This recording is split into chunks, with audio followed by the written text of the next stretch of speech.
فرض کریں کہ آپ رات کے وقت بستر پہ لیٹے ہیں اور سونے کی کوشش کر رہے ہیں۔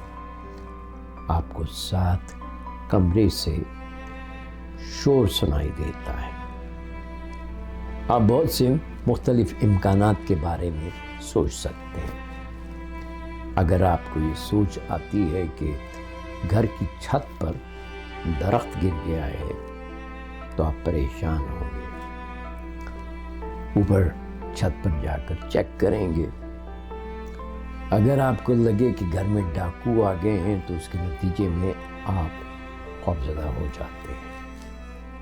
ہو سکتا ہے کہ آپ کو پسینے آئے اور دل زور سے دھڑکے، اور ہو سکتا ہے کہ آپ پولیس کو فون کر دیں۔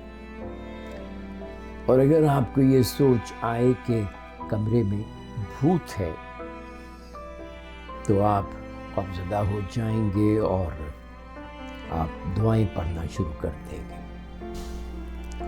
دوسری طرف اگر آپ یہ سوچیں کہ کمرے میں بلی ہے یا آپ کا کوئی پالتو جانور ہے تو ہو سکتا ہے آپ پریشان نہ ہوں اور آرام سے سوتے رہیں۔